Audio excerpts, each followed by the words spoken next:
we are here to talk about the last stop in Yuma County, which gets its world premiere at the Fantastic Fest. How are you feeling? Feel great. I'm really excited. I've never experienced a film festival of this caliber before, so I'm just excited to go and watch a bunch of movies and eat some barbecue and celebrate the movie. Yeah.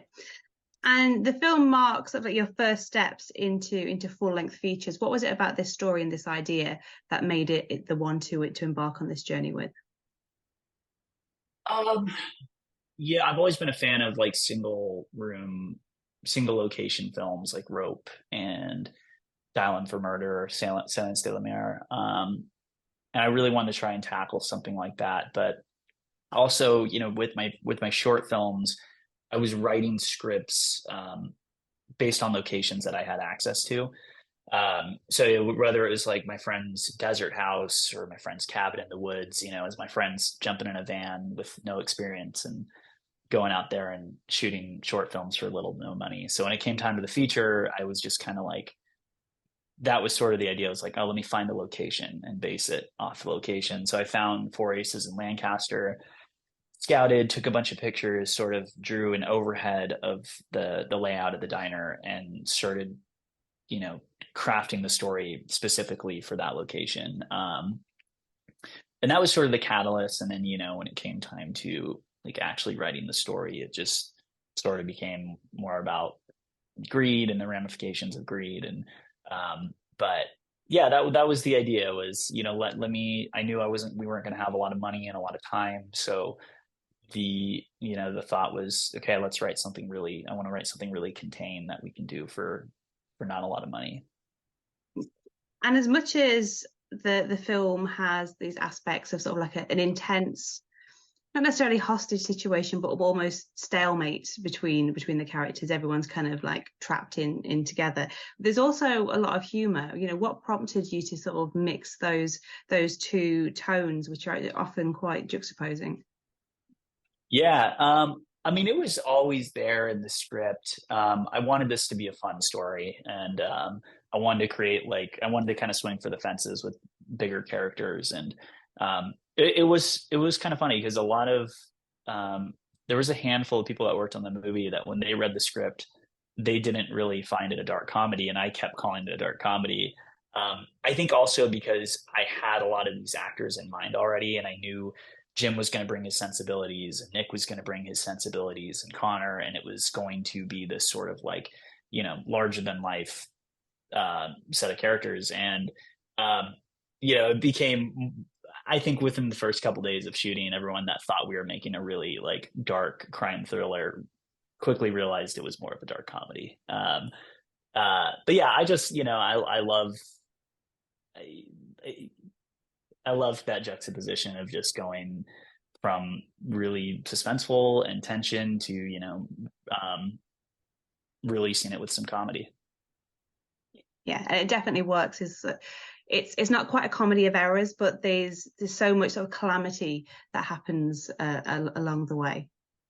Yeah, yeah, I appreciate it. I'm so glad that you found it to be funny, because that's like, I guess that's one fear of mine, is screening it with an audience and nobody laughing. I'm like, oh fuck, Um, so, but I like, it depends on the audience, right? I mean, I think some people watch Fargo and don't look at Fargo as a dark comedy, and I think that movie is hilarious. And maybe we'll kind of have the same sort of experience depending on the audience. Yeah.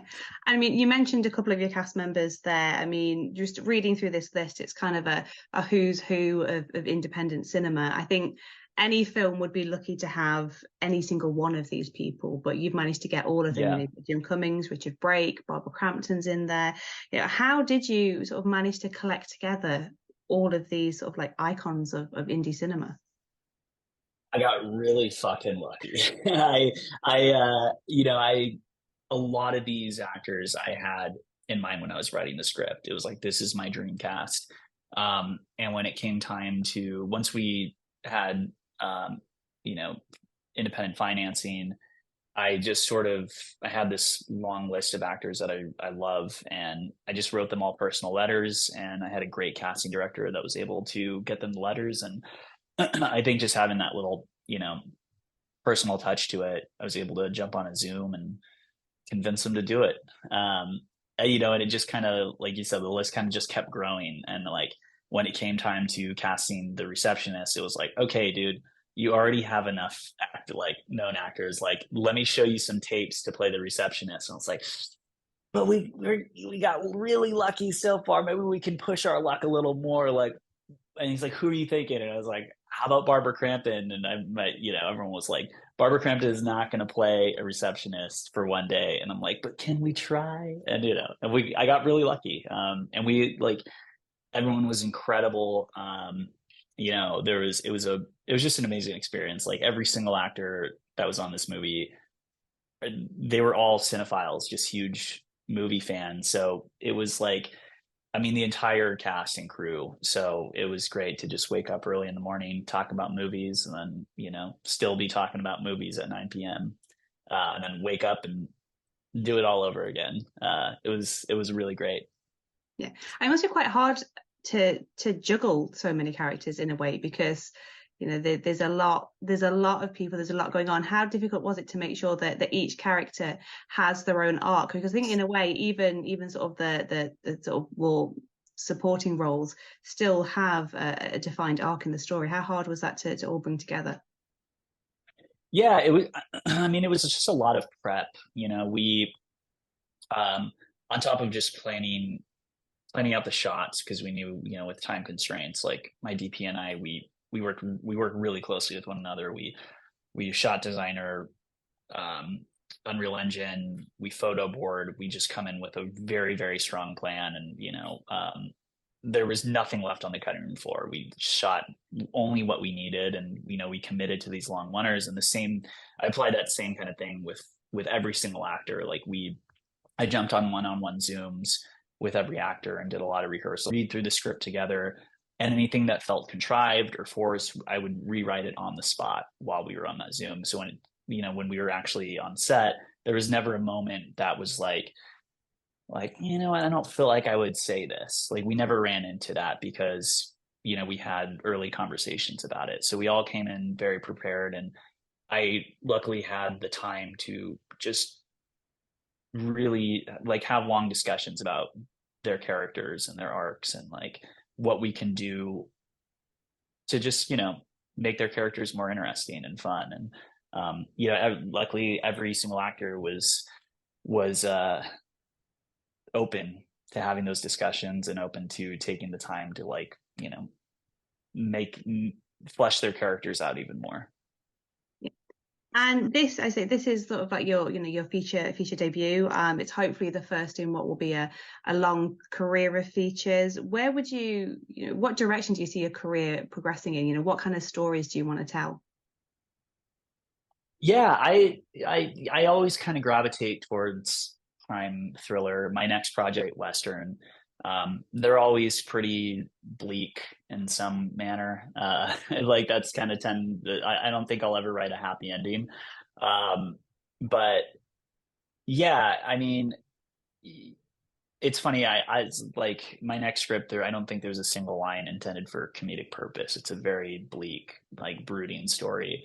And then the script I wrote after that is like, it's Last Stop on Crack. It's just the most absurd characters and like violent. And so I find myself just like constantly sort of toggling between, a more brooding, serious story, and then like, okay, I want to have some fun and swing for the fences and write absurd characters. And ideally that would be the sort of trajectory of what I'd want to do, is kind of go in between that.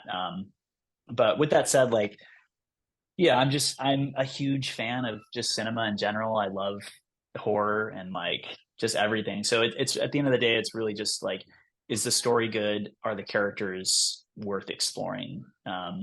Me, I have such a hand in everything, like writing and directing and producing and editing, that like I know it's going to take years of my life to get one of these things done. So if I don't absolutely fucking love it, like for me, it's not worth spending 4 years of my life on something I don't actually like fully believe in.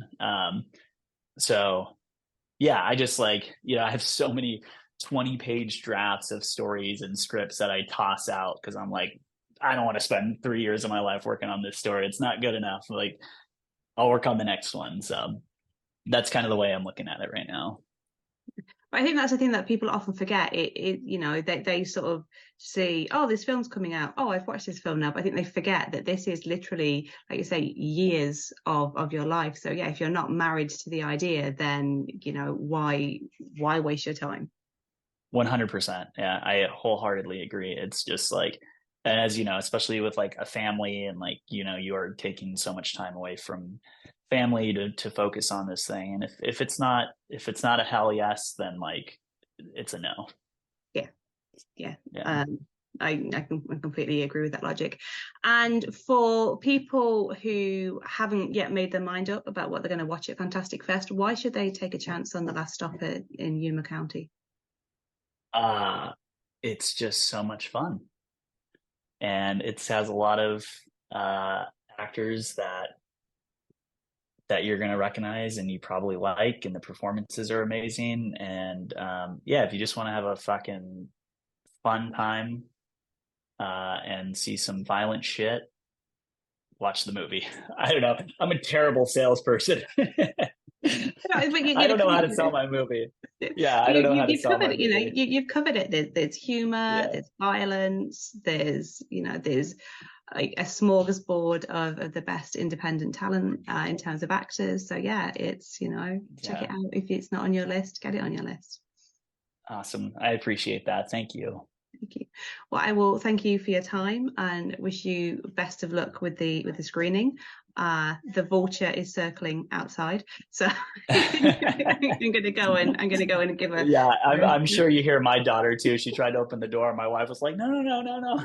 Yeah, a parallel thing here with my husband. But yeah, it's been great talking. Yeah.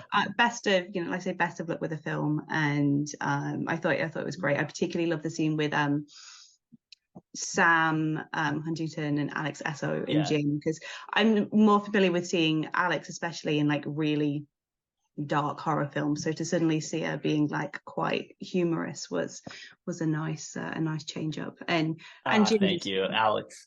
Yeah. And, Alex is the sweetest. Sam is like the sweetest. I've been a fan of Sam forever. Like, I grew up on Detroit Rock City and Jungle to Jungle. So yeah. Same. But sorry, I cut you off. What were you saying? Oh, I was going to also say, and Jim always plays a great sort of like man on the edge. Like he's just so good at doing that. Yeah. That's the one thing I didn't realize is when we showed up on set, or when we showed up on the day for that scene, he was like, Francis, so let me get this straight. You want me to freak out in a parking lot? And I was like, yeah, what's the problem? And then it just hit me. I was like, oh shit, he's done this in Thunder Road, Beta Test, and Wolf of Snow Hollow. And I was like, I'm so sorry. Maybe I did that, subconsciously, but really I was not thinking that at all. But it was really funny. Yeah. Cool. Well, yeah, I'm gonna go because she's about to burst in. And go for it. Yeah, best of luck with the screening.